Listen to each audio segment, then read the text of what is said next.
This is a series of lectures in Political Science 101. This is the 10th lecture and the third lecture on the Dahl book, Modern Political Analysis. We're going to pick up where we left off last time in talking about differences in political systems. As it stands now, we can go through what Aristotle and Weber and a bunch of other folks have looked at, but it's important to keep in mind as we do this, it's not necessarily tied to any one theorist or philosopher. These are typologies that make sense in terms of how we view the world. So it's not so important to remember who had what particular point of view as it is to sort of integrate those points of view. So there's certain ways of clarifying political systems for ourselves. Aristotle talked about relative number of citizens that are entitled to rule, democracy, dictatorship, that sort of thing. The second was if governance was in the common or self-interest of the leaders, which also gives a very important indication of what kind of involvement we have here by the people. Keep in mind again, if you accept that people form nations for life, liberty, and property, then the idea of having the leaders only benefit is problematic, whether that's upfront or whether it's implied or acted upon. Max Weber looked at the concept of legitimacy, and basically there are three grounds for Weber for legitimacy. First was tradition. Obviously, legitimacy rises out of that over time, culture, values, that sort of thing. So what happens here is tradition eventually leads to this idea of legitimacy. Here's how you do it, right down to ceremonies and the like. Traditions are very important.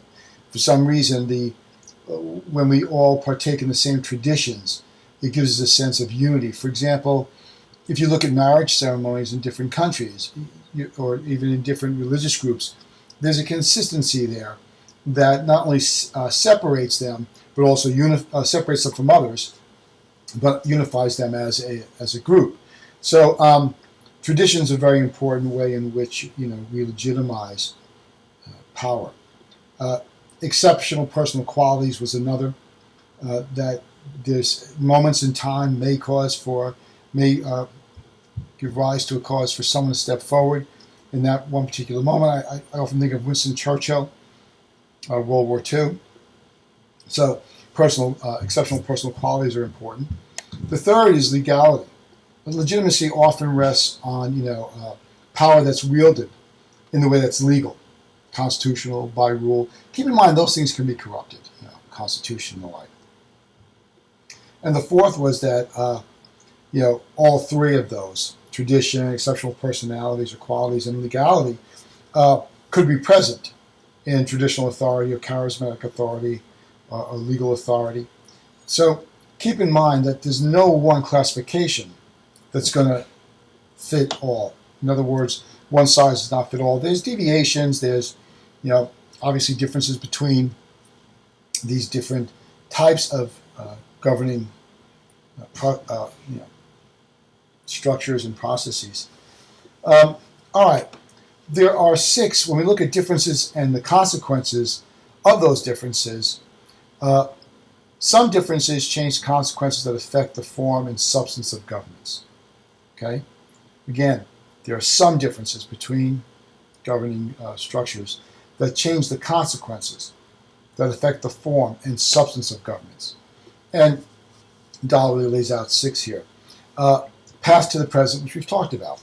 Look, the way we get to where we are often informs, biases, controls the way we view the world around us.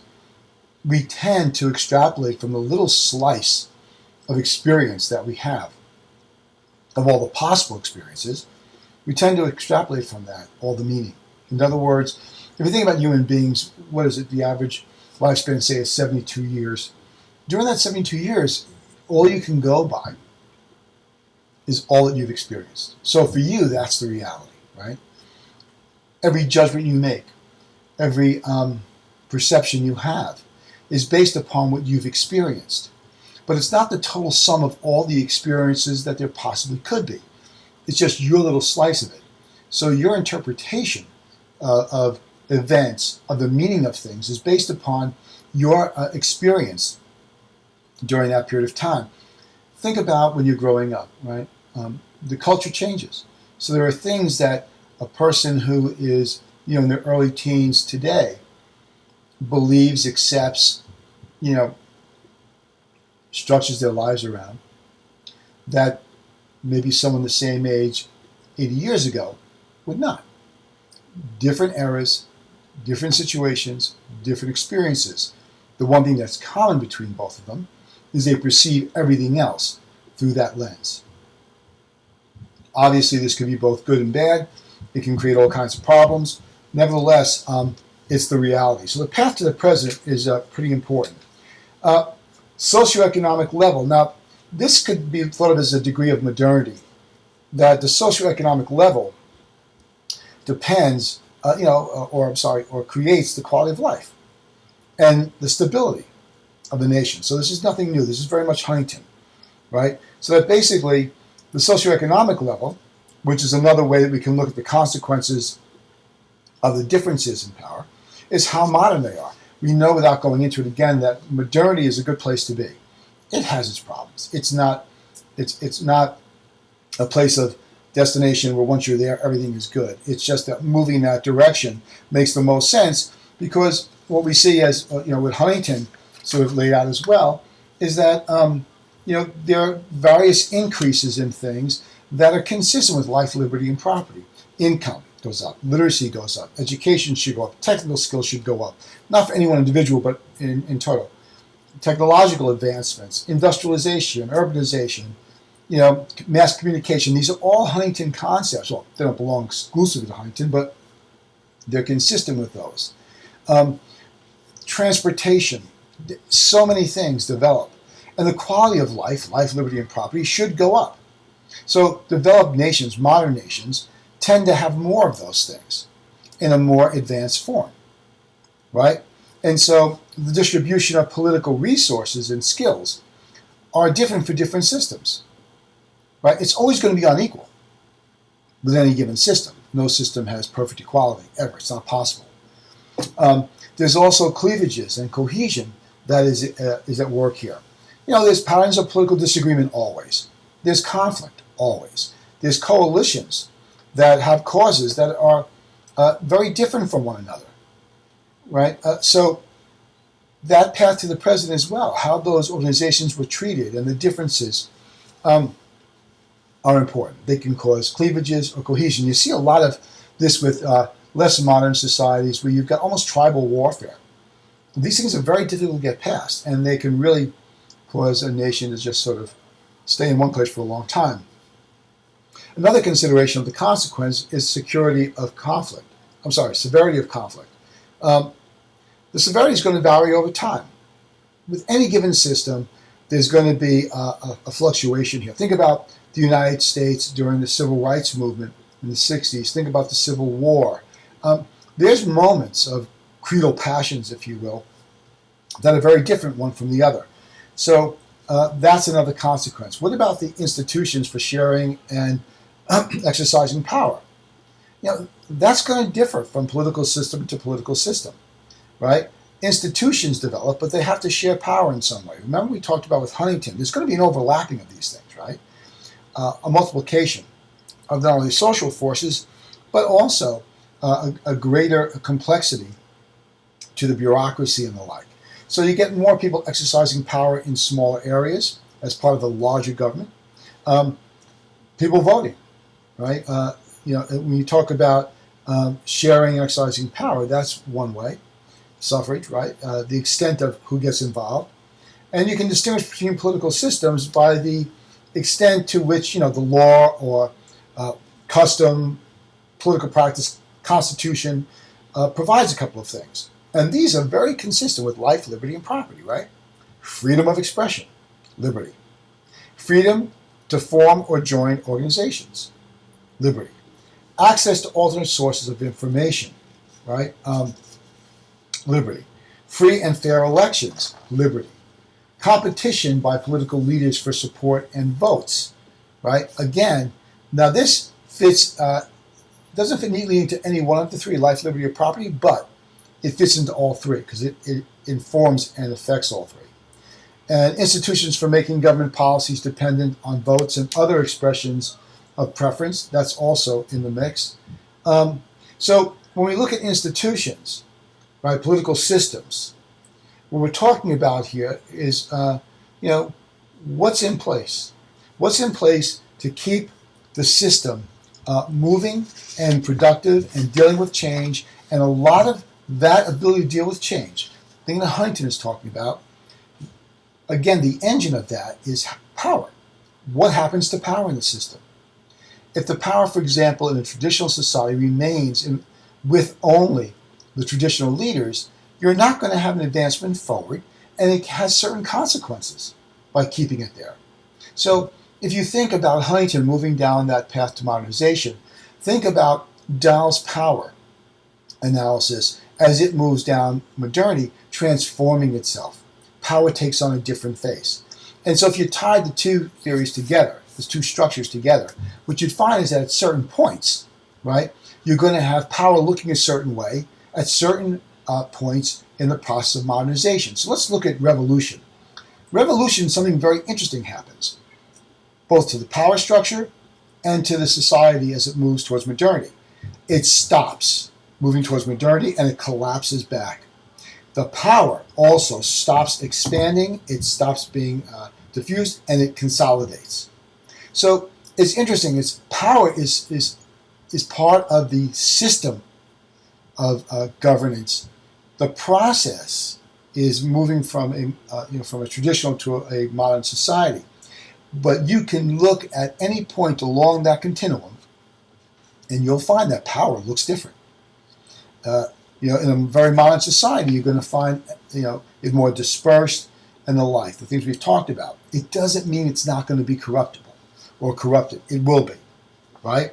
So basically, you have to look at the entire structure of power in relationship to modernity.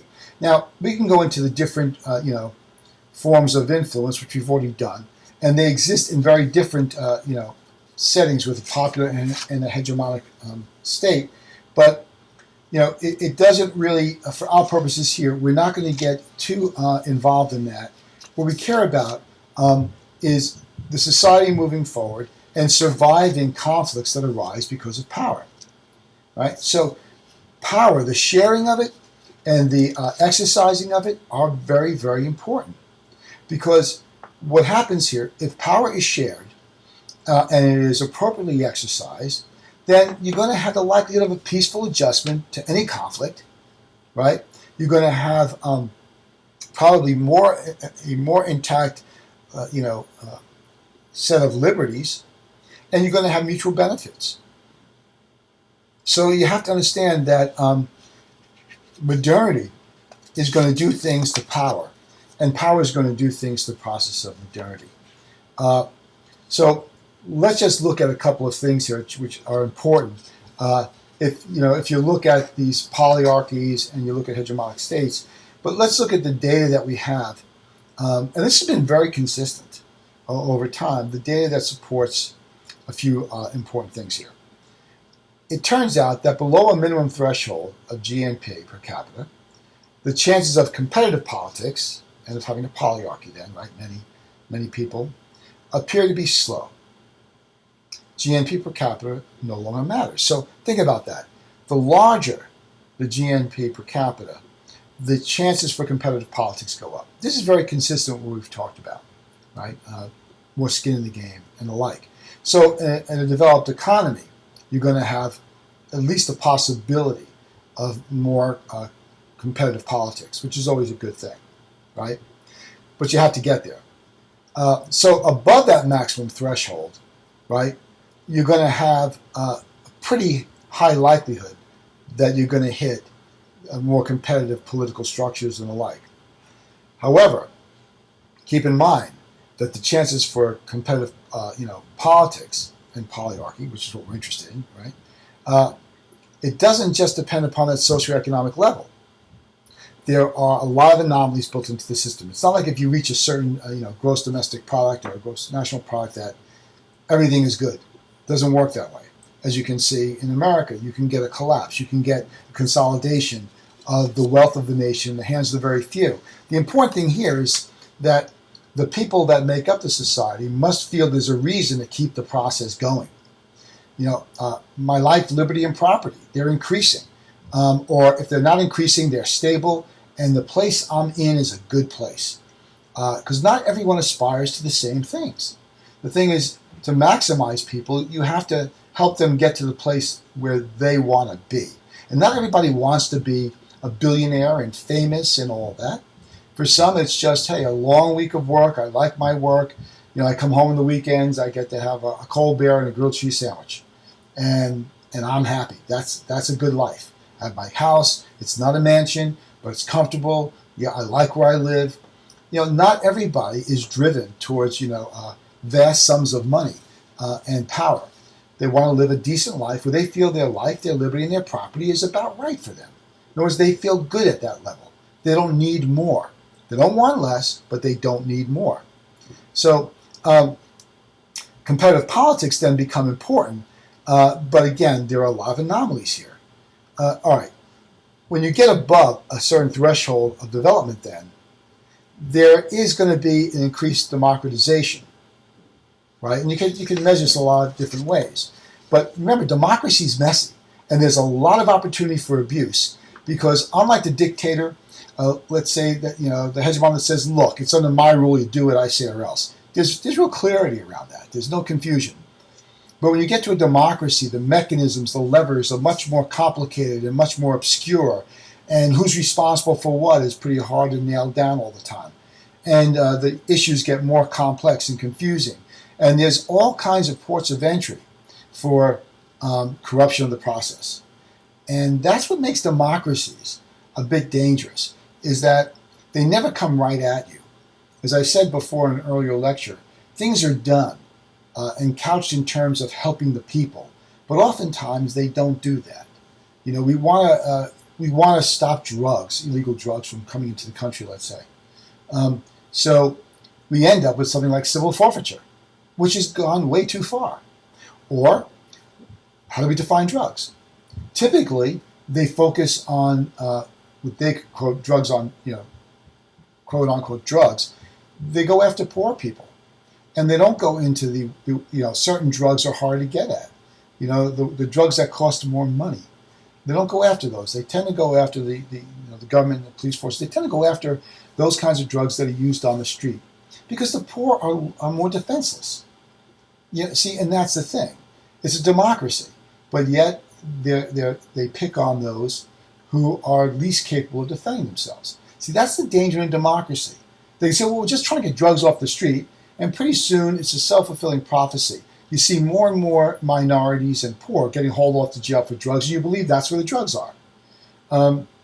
It's a sad state of affairs because you're perpetuating not only a stereotype, but you're punishing a group of people that really are not capable of defending themselves fully. And a public defender, as we talked about earlier, it just doesn't have the resources to do that effectively.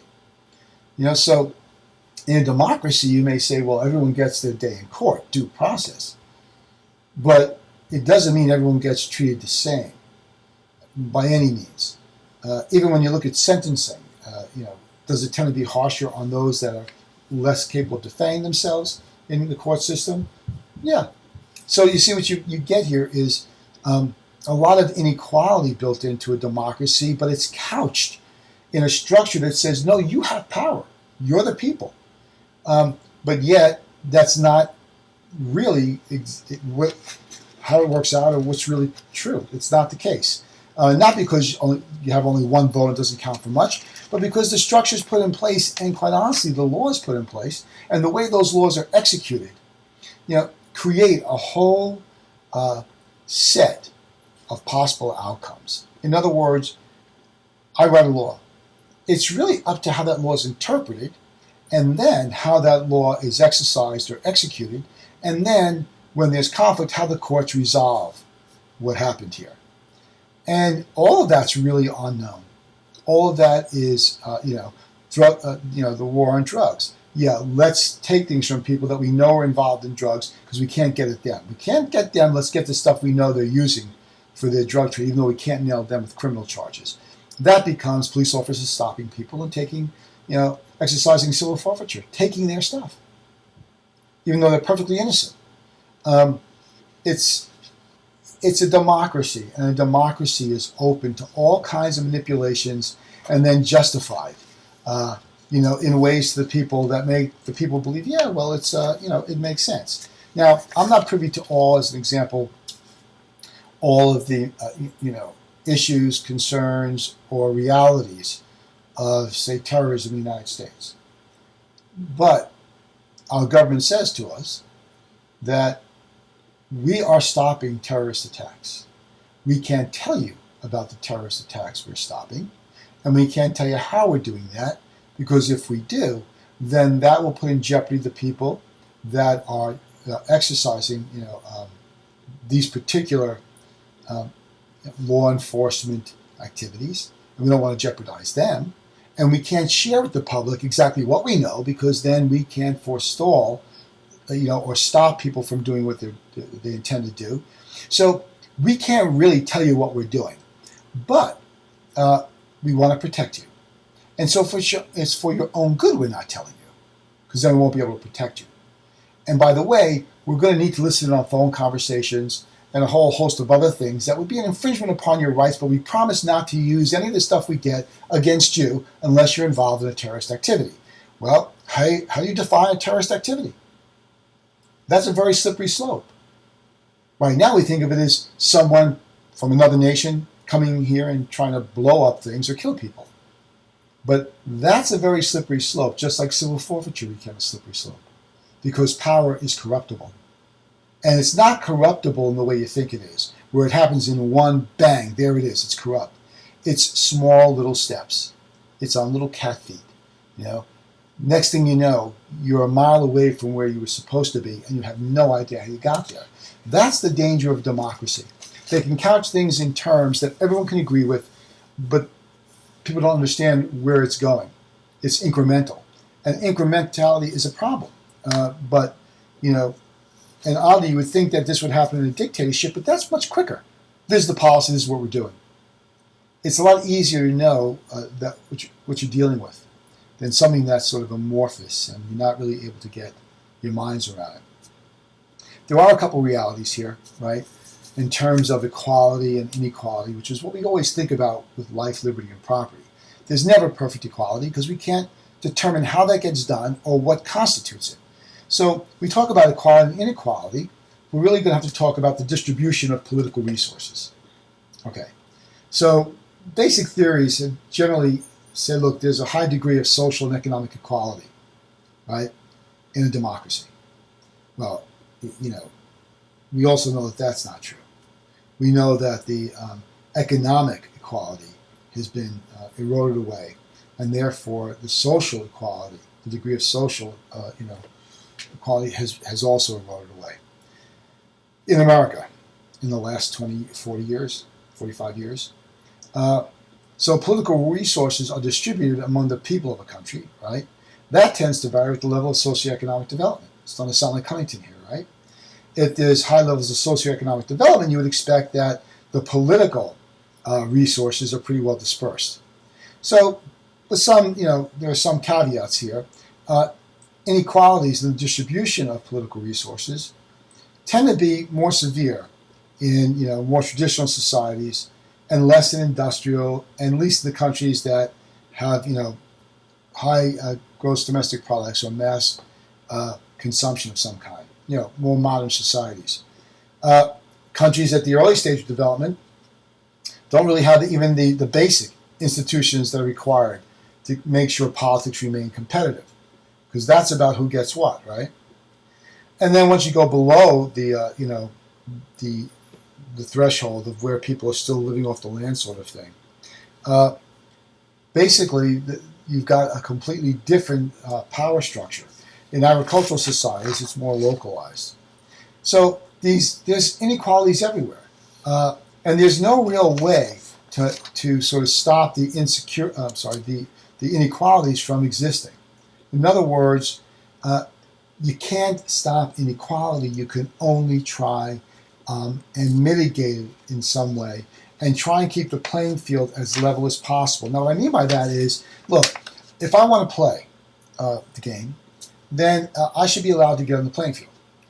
And I don't care if that's in sports, which is the analogy I'm making, or if it's in business, or if it's in education. We should all have an opportunity. Now, if I get an opportunity to play, but I can't play, I can leave the field and say, hey, I didn't really play well enough to stay there, so I need to do something else. It's quite another for the playing field not to be level, where I walk on and they say, okay, we're going to tie one arm to one leg and blindfold you, and now you can compete. Well, the chances of me succeeding are next to zero. And so it's not a fair system. A fair system is one that allows you to pursue your own ends and go as far as your talents can take you, and expand your awareness as much as you possibly can. But that's all that can be guaranteed. It doesn't mean you're going to get, further down the road than others. But here's the important part of that. In a democracy, people know they get that opportunity. They know that they have a shot at it, whatever it may be, that it's not stacked against them. But there's inequality and there's all kinds of corruptions in every society. I think it's more disappointing in a democracy because you expect somehow it's going to be better there. And in many ways it is. Because you do have some control. You do have some recourse. But just saying a place is a democracy does not mean that it is the end of all, travails at all. It doesn't mean that at all. What it means is there's a different structure in place. Just, we talk about going into other nations to install, we don't use the word install, but that's what it comes down to, democracy. As if having democratic institutions is enough, and it's not. You have to make sure they're not corruptible. As we know in America, money really can influence and corrupt the process, even though our Supreme Court and Citizens United said they didn't believe it did, which is such an amazing observation on their part, or conclusion, I should say, on their part, that it just is stunning. You shake your head and wonder, how can they think that?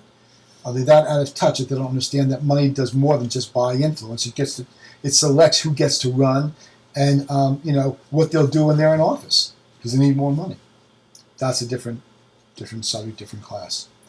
All right, so I'm not going to go into the particulars of the economy and that sort of thing. But I do want to give you a general overview of why people are social, which I've already talked about, and about why some people are indifferent to politics, which I've already talked about. But I want to break this down into different strata. So I'm going to reorganize that in a way that's going to be more, I think, accessible to folks. Okay, we accept that human beings are social. Right? If they weren't, we'd all be living in a little cave somewhere, and there'd be no need for any of this. And that because they're social, they develop these political systems, right? And apparently they can come together, and relationships begin to form where people have different, ideas about what should be done. There's competition, and out of this comes political systems that have certain things that are repetitive from system to system. And now we look at the people that are, make up the system, right? And we notice there's several different types. We want to break them down. We get those people that are completely indifferent to politics. Others are really deeply involved. And there are those that are heavily involved in politics, not just involved, but heavily involved. And then there are those that seek power within that system.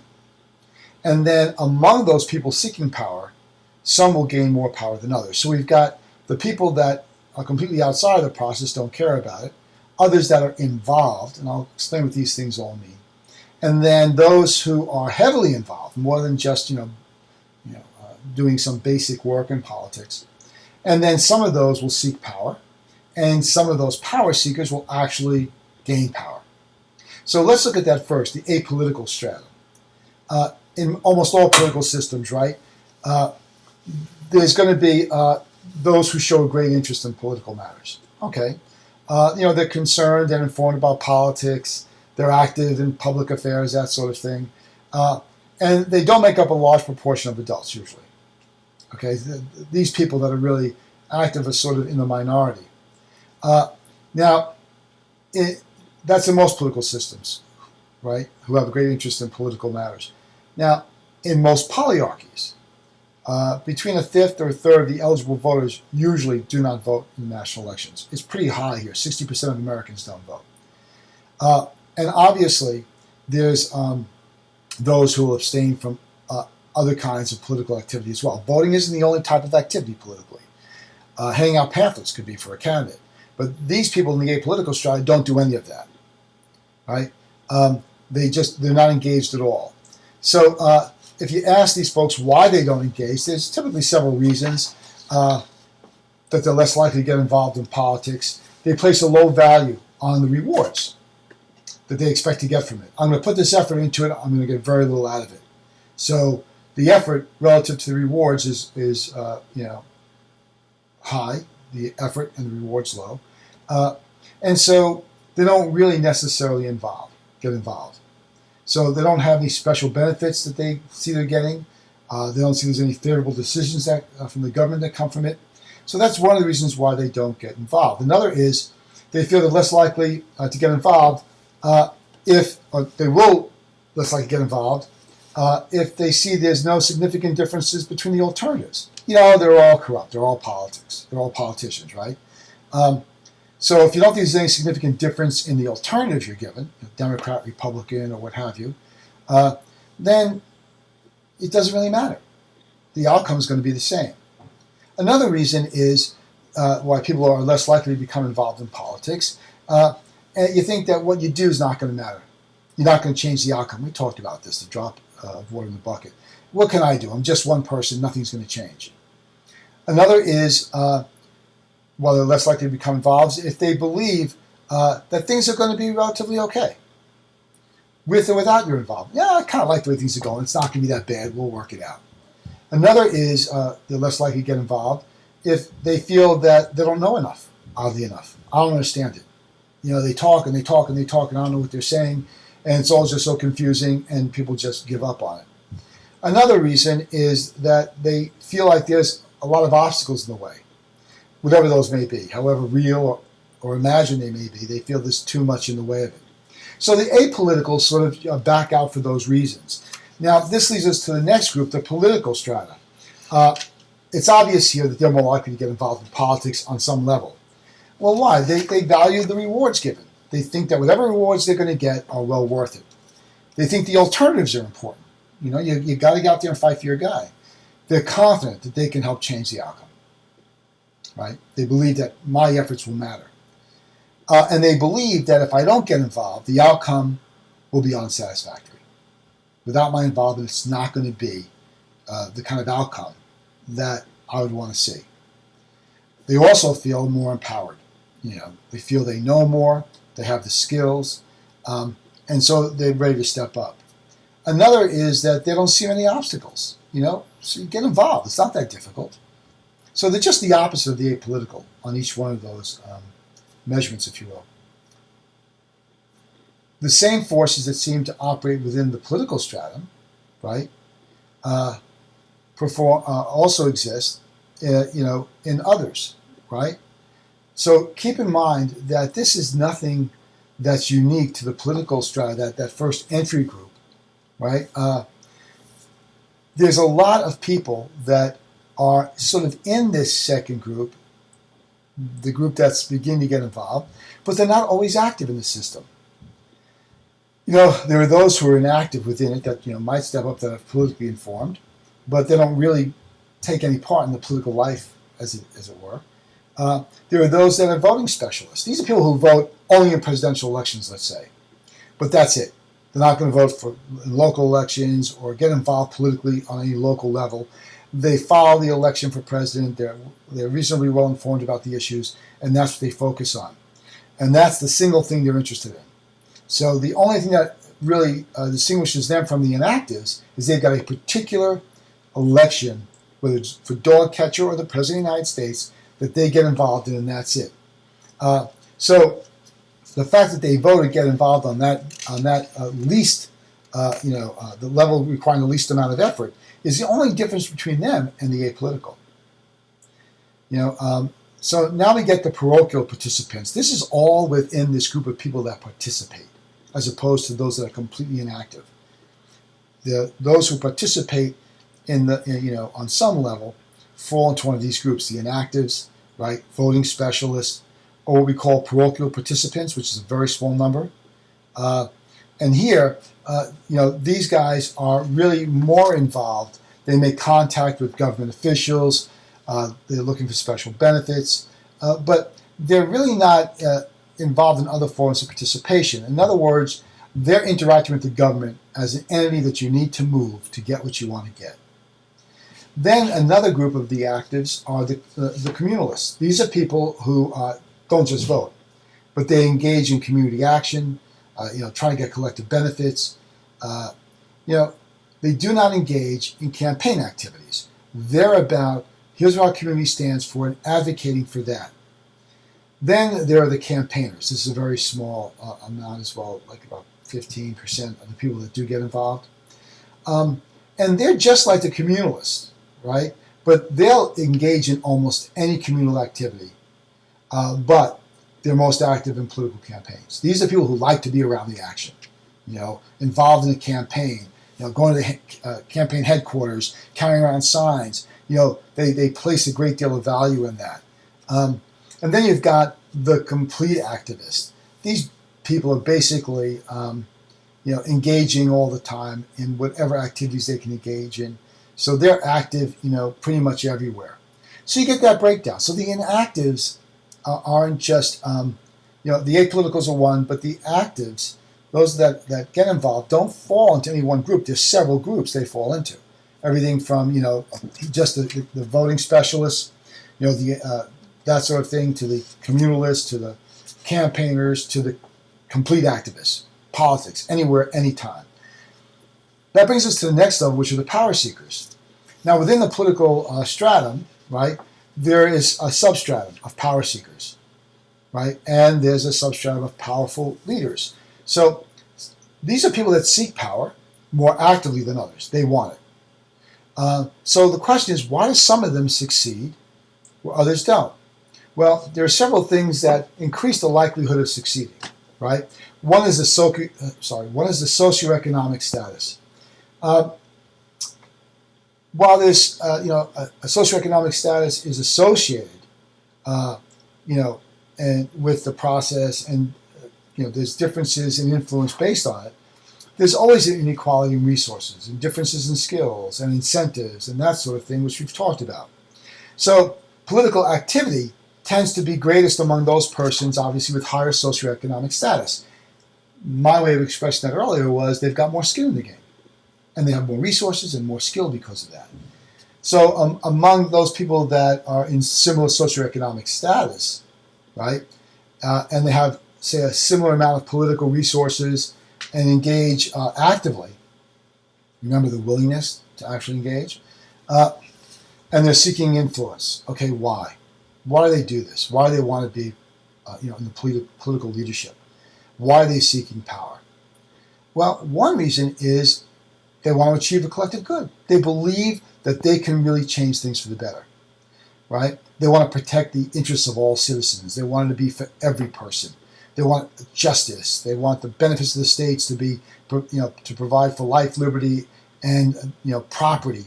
These are people who seek power for the good of others. Okay. Then there are others who seek power, right, in their own self-interest.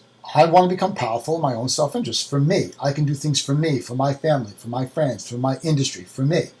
They're not necessarily concerned about the collective good. And there are people who seek power, basically, that have some unconscious motive.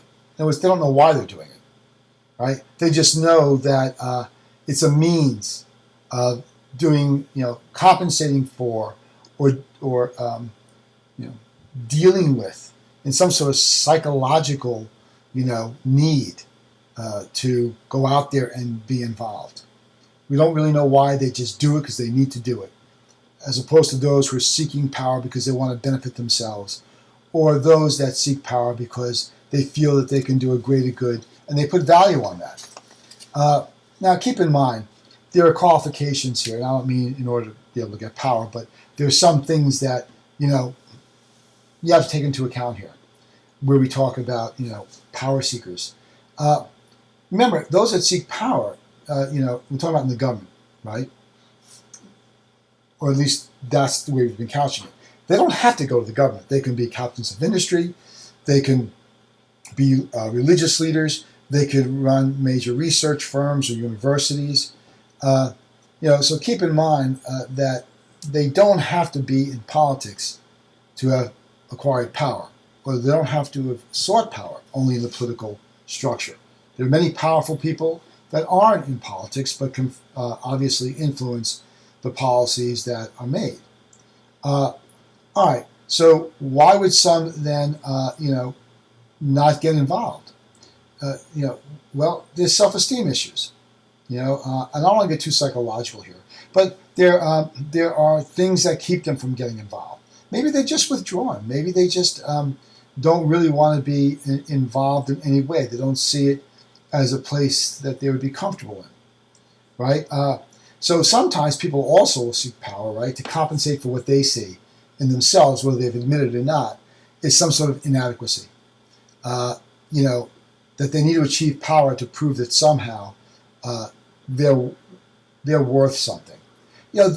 These are people that walk around feeling less than, and they need the adulation, they need the respect of others to affirm themselves. A lot of people go into the celebrity sort of sphere to try and do that, to compensate. People are driven by all kinds of motives, and I'm not trying to say that this is the only motive, but it's a good place if you're looking for people that feel that somehow they're not worthy or they're in need of constant reassurance. It's those that would put themselves in the public eye and hope to get that public adulation. You're not going to get that if you're in a log cabin sort of sequestered away somewhere. All right. Also, there are feelings of self-confidence and personal effectiveness that really influence political participation. Self-confidence, and a rather high self-esteem is going to make you want to engage more. So this is very personally embedded, right? All right. So these people that seek power, none really seems entirely satisfactory. The way we've described it so far, right? We don't really feel like any one of them describes why someone actually gets politically involved. Okay, they got self-esteem issues. Okay, what does that really mean? But we notice that these things are sort of there, right? Well, look, whatever the reasons may be, some people do seek power more than others. We know this, right? We also know that scientific, understanding about the personalities and the motives of these people that seek it, right, is really sparse. We don't really know completely, or at least enough so we'd feel comfortable with it. Everyone pretty much agrees, though, that those who seek power, do so with greater, effort than others. But we don't know why they do it. We also know that depending on the culture, society, the economy, all that stuff, political systems, and the like, that these things can be used, right? The culture, the economy, all of it can be used to acquire some sort of fame or reverence or security, respect, affection, wealth, whatever it may be, something you value. So therefore, if there's something of value in it that you see, it shouldn't be surprising that you would seek power. Power is going to give me something I need. And this is a very simple concept. No one would really pursue doing something that did not give or did not return some dividend to them, didn't give them something of what they want. And it could be anything, a pat on the back to billions of dollars, right? So we don't have to necessarily assume that these power seekers are abnormal or pathological. They just want something. And whether it's for themselves or others, they want something, they need something, whether it's affirmation or whether it's money or whether it's just being respected or just because mom and dad want them to do that. It doesn't matter. There's something in it for them, No one does anything where they don't see some value in it, right? Doesn't have to be money. Doesn't have to be, lording it over people. It could just be, your kid's watching you and you want to demonstrate that, look, you should really be more involved. It's good to be involved. I mean, it could be any number of things, both conscious and unconscious, right? And some people that seek power may know why. They may know why they're seeking power. Others don't. They just feel a need to do it. And the other thing is, which only clouds the waters a bit more, we can say that all the people that seek power fall into the same, psychological profile. Okay, there's conscious and unconscious reasons why this happens. There's real and perceived benefits that they go after. And there are consequences whether they fully assess them or not. All right, those that seek power but succeed become the powerful. So the question here is, why do some succeed where others fail? Why does one person gain more power than another? Well, there are a couple of explanations possibly for this, right? That there's a different amount of resources, right? And a different amount or level of skill or efficiency. So someone that has more resources and more skill and more efficiency in using those resources and applying them, they're the ones that more likely will become or gain power, more than those that are just seeking it. Now this is very, very soft, because oftentimes people make decisions about other people and supporting them based on the way they look. Just the way they look. All kinds of judgments are made about people and the way they look. Women in politics especially suffer from a cruel duality. That is, you want them to be tough, but you also expect them to be feminine. And the society's definition of femininity is not consistent with the society's definition for powerful leadership. And until those two things culturally work themselves out, women are going to have more difficulty in America, and we lag behind, by the way, women being elected to high office. Until we work that out, we're going to have a real difficult time, assessing, what woman should be elected or not. I should vote for this person or not, and it shouldn't be based upon gender. But we can't get past that, it seems, in America right now.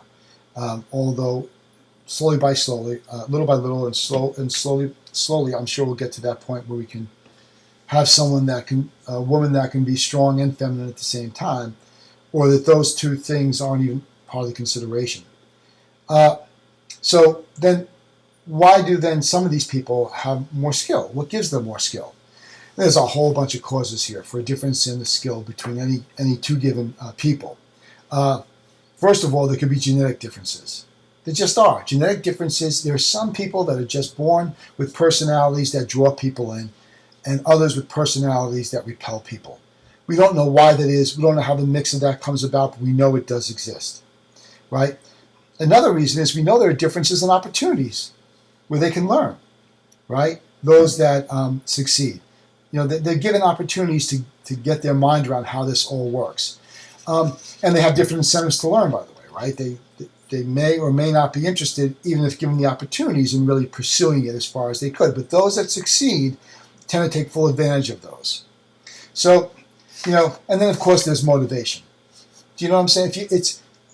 This is where it's difficult, because you get a crossroads here of political science, psychology, history, and sociology, all kind of coming together at one point here as we try and describe these people that politically, or that pursue political power and those that don't. We know only general things about them, right? Sort of skill set, genetic differences, but we can't predict those things. And then we have that ever elusive moment in time that we don't know is coming down the road, where someone like a Winston Churchill, who is rejected by a society, World War II hits, and they realize they need him. All of a sudden, his stock goes through the roof. Then the war is over, successfully done, and they don't need him anymore.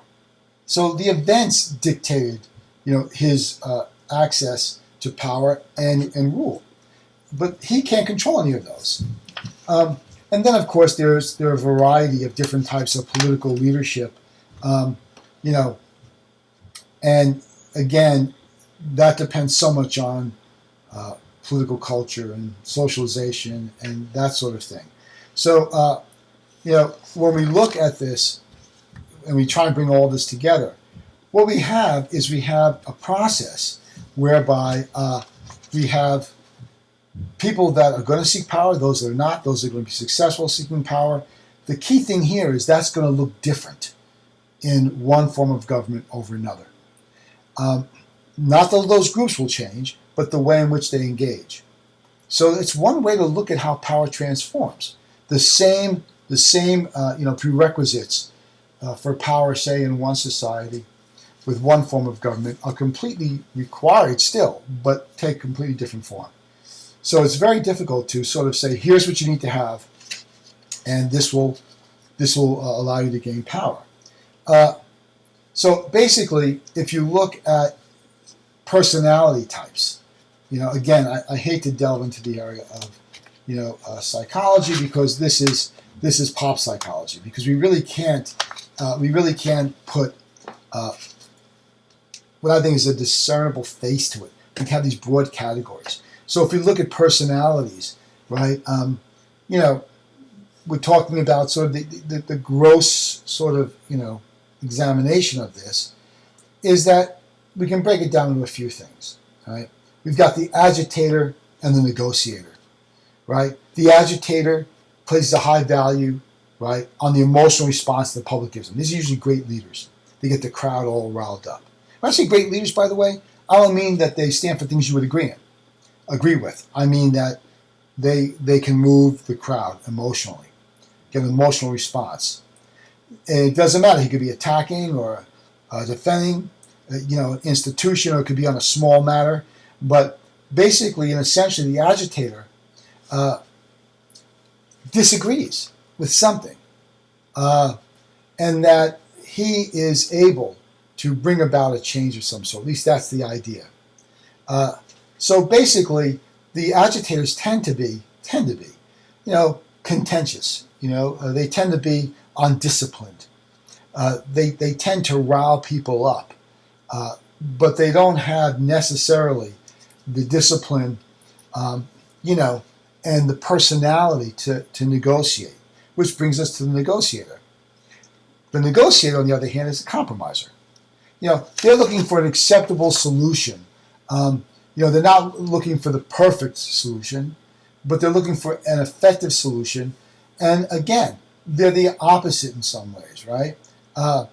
The negotiator, people see this person as not really having the fire in the belly, not really having a set of things they really believe in. They're opportunists. They're pragmatic. They plow forward, right? So you compare the two. The agitator, right, gets everyone riled up, right? Wants to transform everything from where it is to where it should be, right? So basically, the pragmatic politician, the negotiator, just wants to respond to public opinion, right? And the agitator wants to change it. They want to change it to what they think it should be, right? So the pragmatic politician, the negotiator, tends to be the instrument of those that are already in the majority, those that have power already. They're not looking to change that. The agitator, on the other hand, wants to create new future majorities. But of course, the thing about agitators is they just may be, shouting into the wind. If you're born at the wrong moment in time, the right events don't line up, you're going to be discounted. So while negotiators increase, the chances for, avoiding conflict and adjusting peacefully to the way things are, the agitator really wants to rip it apart and wants there to be a new reality, a new today, for a new tomorrow, that sort of thing. So the agitators tend to be very exciting, get the public riled up, but in the long run, things have to settle down. And whereas the negotiator is seen as someone that can get things done, they just don't really stir the emotions. And people are looking for that. And in some cultures, it's better to be one or the other. It's better to be a negotiator than an agitator. In Japanese culture, it's probably better off to be a negotiator. They see it as more of an integrated society. So what about these pragmatic politicians then? The ones that try and move forward, in a way that's step by step, right? These negotiators. Well, we can look at this in terms of this leadership issue, in terms of a couple of descriptors, right? One, are they active, the leader? These people that are involved now, we're talking about the powerful. Are they active or are they passive? That means how much energy do they put in to their leadership roles? Let's look at the presidency of the United States. I think that's what most people are familiar with.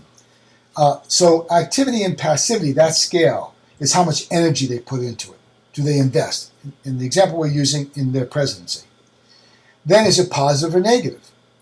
How they feel about what they do. In other words, do I spend a lot of energy with my job, but I feel kind of negative about it, meaning that I don't necessarily think that the job itself is, is structured the way in which I'd like it to be structured. In other words, you can be president of the United States and be very actively involved, but believe we need a smaller government, and government's the problem. So the governmental structure is something you feel negative about, right? So if you look at like a few examples of this, the common, elements brought together here. The active positive president might be someone like a Jefferson. The active negative could be someone like Adams. We call the work and worry syndrome. Then the passive positive, which always seems odd, is a guy like Madison, right? And the passive negative is someone like Washington. Was sort of withdrawn from the process. So for Jefferson, the active positive is you work hard and you win. For the active negative, you work hard and you worry about where things are going. The passive positive, you're really not doing a whole lot of work, but you want to win. The passive negative, right, is just withdrawn. So when you look at individuals who gain power, keep in mind that there's no one way in which we can say, here's exactly what you're looking for, and this is exactly how it happens. All right? If you're looking at the powerful, this is exactly how it looks. This is how they get there. This is, what the goal is. It's more fluid than that.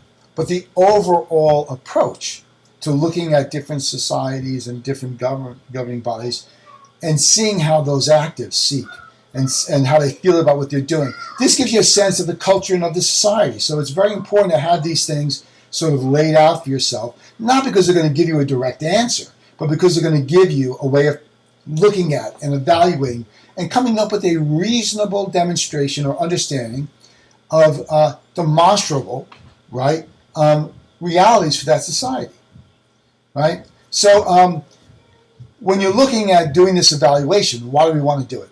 Why do we want to evaluate? Because we're asking ourselves a very simple question. Can we understand this?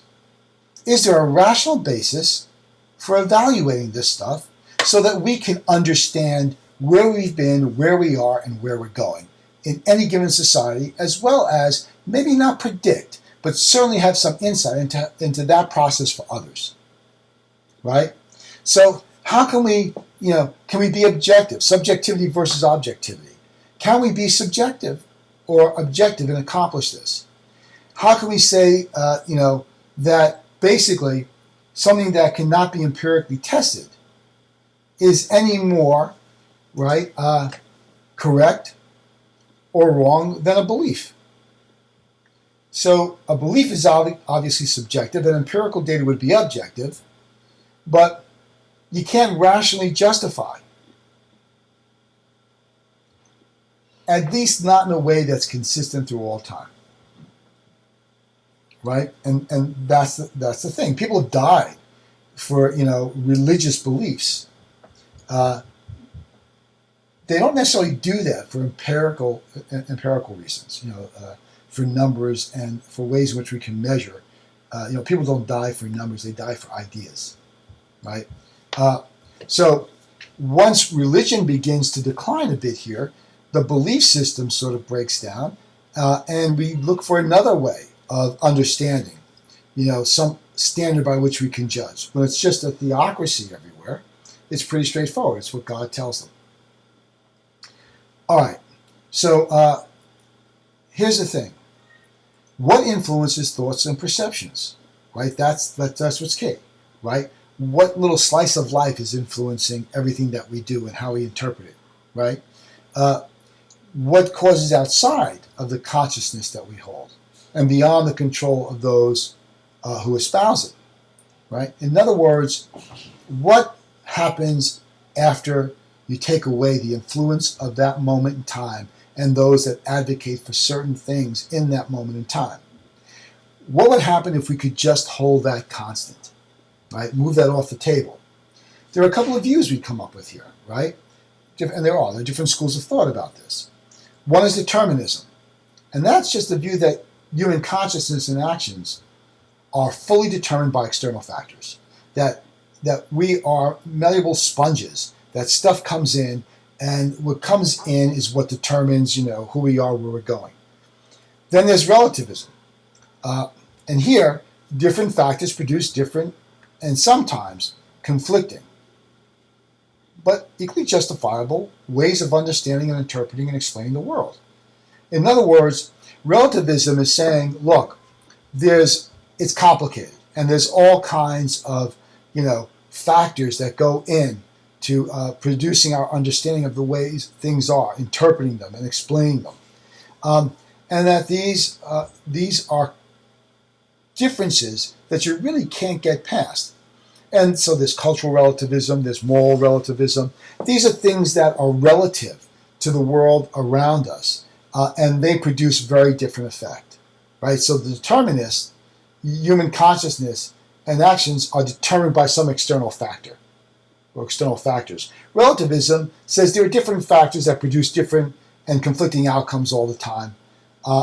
And so you really can't necessarily say this external factor causes that, right? And then there's cultural relativism and moral relativism, which brings in those two elements. Then there's historicism, political or, other thought, right? That is explained in terms of the moment in time you're living, the assumptions in that period of time that we're all influenced by those things. Now, you'll notice something. There's a consistency here, right? Is that you're influenced. And whether it's by, direct influence, whether it's relative influence, or whether it's the path to the present influence, is there. And so this whole idea here is, can we move from this relativism to something other, something beyond historicism? Is there some way to get to some more solid ground in understanding these things? And that would be the school of positivism.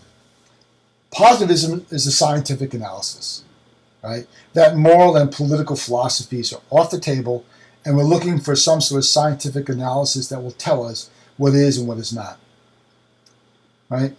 So there's some things which are normative and some things which are empirical, right? Normative refers to just the values. No scientific approach here can be used. Empirical refers to examining through quantitative means. So one, normative, is not about coming up with an equation, if you will. Right? It's about looking at, those things that have no scientific approach. This is a very fuzzy area. Empirical is different in that we have some things we can quantify. But even there, statistically, we never say we perfectly understand anything. We have a 95% or 99% confidence level. Then we look at all the quantitative data, and we look at that quantitative data, we're 95% sure that this would be the outcome, or 99% sure this would be the outcome. And we're okay with that. It seems a lot better to be 95% confident or 99% confident of something than to base it fundamentally on, what you believe or what you observe without putting it into that sort of a context. So how do you judge the measure of justice in a society, which is very important because justice is what life, liberty, and property rest upon. Well, if we accept that the best political systems are the most just, right, then you have to accept that they must be able to measure the levels of existing justice and then correct them. In other words, if you believe that justice is key, right, that therefore the best political system is the one that's the most just, the one that protects life, liberty, and property the most. Then we have to be able to measure the levels of that justice. Higher in some places, lower in others. So how do we do this? What's the scale for measuring? What's the scale for measuring justice? And we've already talked about it in Huntington, John Rawls' theory, in the context of Huntington, John Rawls' theory of justice. So I'm not going to go over that again. But basically, what it comes down to is we want to maximize utility. Utility maximization, right? We want people to get the most out of the situation they can based upon competing interests and the like. We want to do as much as we can for the greatest number of people in terms of life, liberty, and property, so they feel empowered, and that the reasons they came together as part of this nation have been justified, because that's the only reason to join forces, right? Now, I don't want to go too much into Rawls. I'm not going to, because we've already done that, and I'm going to not concern myself with exploring that any further here. Although it's obviously a very important, in my view and the view of others, it's a very important piece of the puzzle here. The last thing I'd like to talk about, which may seem a bit far afield, is this concept of cognitive dissonance. It's often used in international relations, but cognitive dissonance and cognitive consistency are very important in the whole sort of march towards power. It's an important concept because we all operate off of it, and I think you'll be able to get your minds around it with relative ease. But it really drives the equation and explains why so many people can't be objective about what they say and why objectivity is so difficult. So to put it very briefly, cognitive dissonance, right, is, and it's a psychological term used in political science, it's when a situation, right, becomes psychologically uncomfortable. And the person then tries to reduce that level of uncomfortability, which we call dissonance, and achieve consonance. In other words, you're looking at something that doesn't make you feel good, it's problematic, you want to get rid of that feeling, right? And so whenever that dissonance is present, right, in addition to trying to reduce it, the person has to, or begins to actively avoid situations and information that would likely increase the dissonance. Okay, so let me make that clearer, in a clear example. The more psychologically uncomfortable you become with something, you don't want to be psychologically uncomfortable.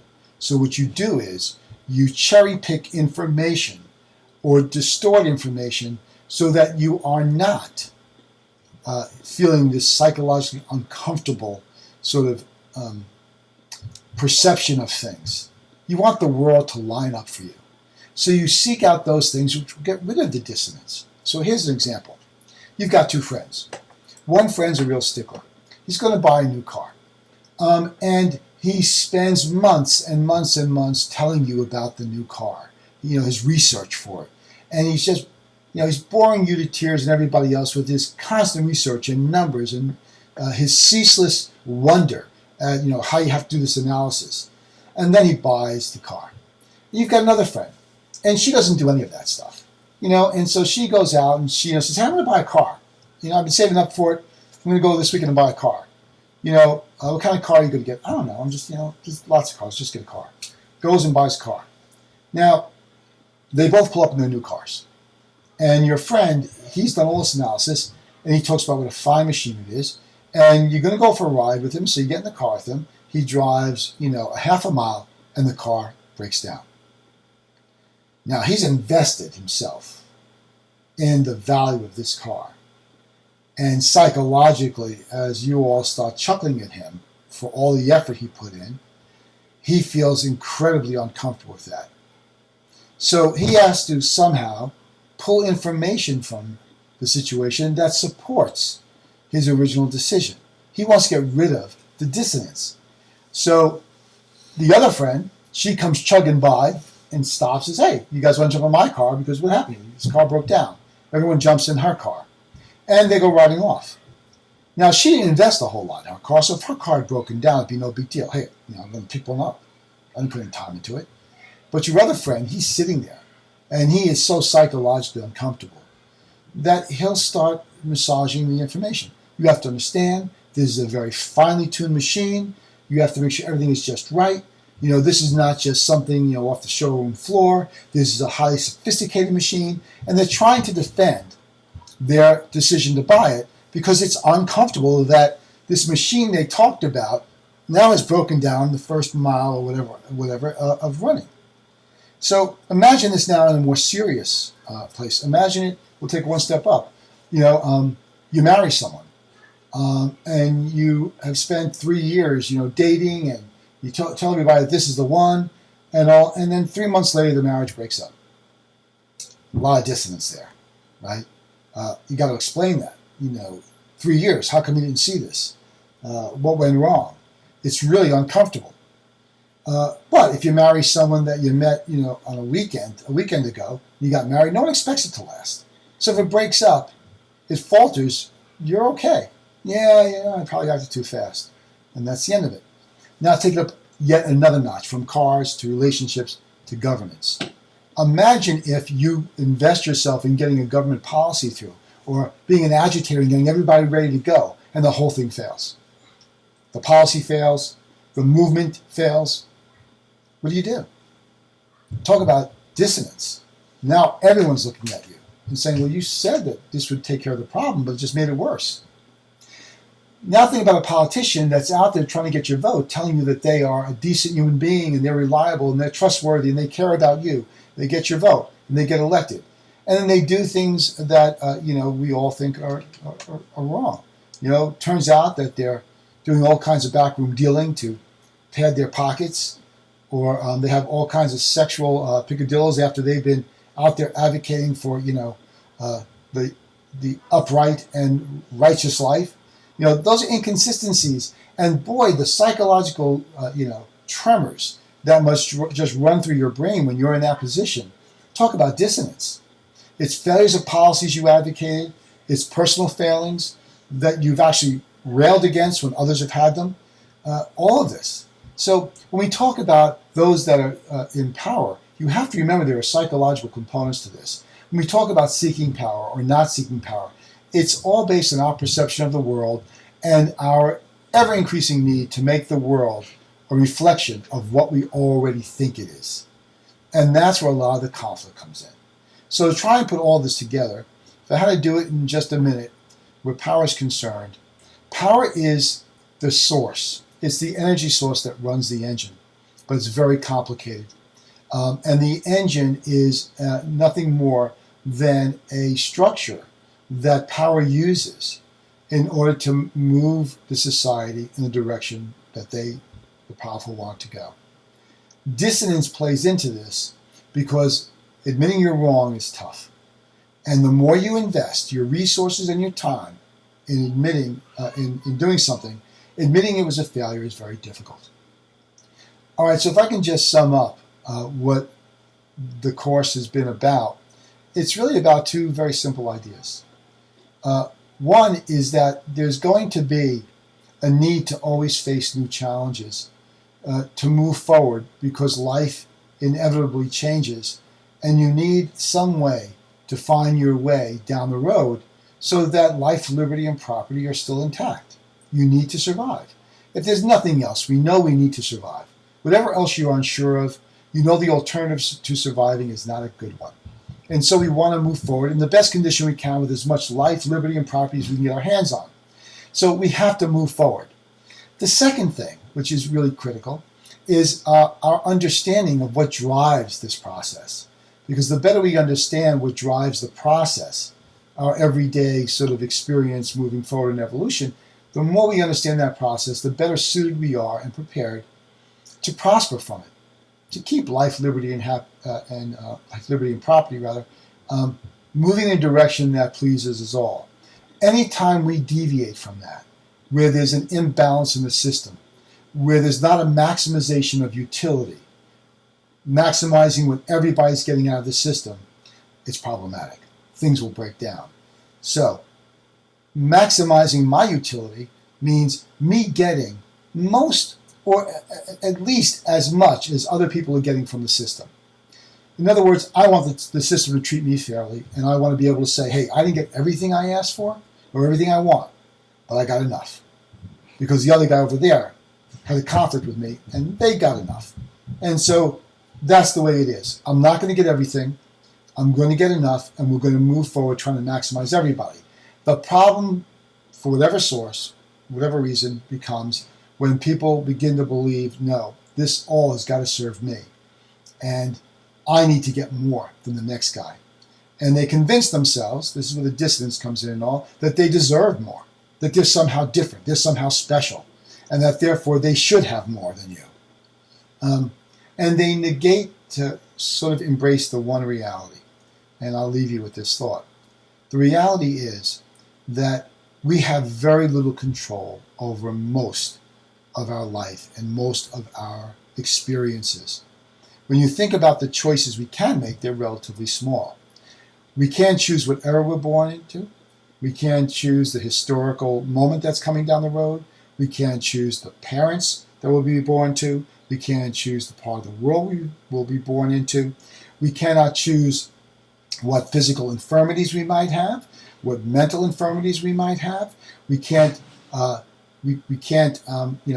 presume to understand or to know what the people around us will be doing. Will they succeed, and will they help or not help me? We know so little. Will I be born into a group of people that others disparage, that others have aggressively, said don't like these kinds of people, the stereotypes and all of that. I mean, look, if you're born into an age of slavery, well, that's a whole lot different than if you're born to an age where that's outlawed.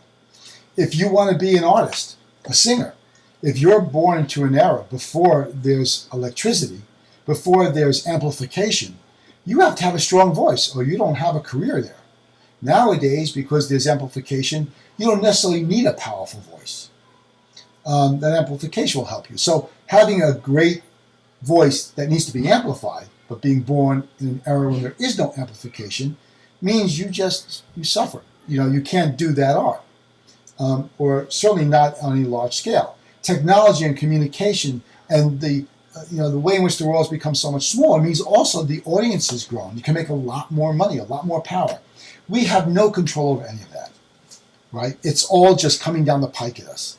And some of us will be in the right position to take advantage of it because of the genetics, because of our willingness to get involved in something. But one of the great American misperceptions, and I think it's for a lot of human beings, but it's one of our values and one of our core creedal sort of underpinnings, which is you can become anybody you want. Well, no, you can't. You can do the best you can with what you're given in that moment in time.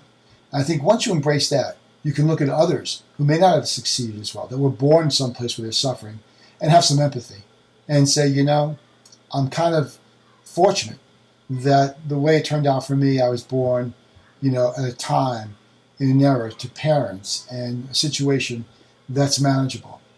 And have some respect for those that are fighting an uphill battle for no other reason than they just were born in a different part of the world, or a different neighborhood, in a different time, a different era, right?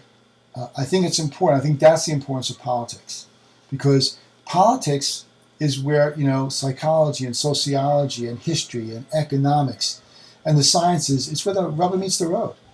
So in a class on principles of political science, hopefully you have some sense of how you have to look at the world politically now and understand the important historical, economic, psychological, sociological, all these various elements.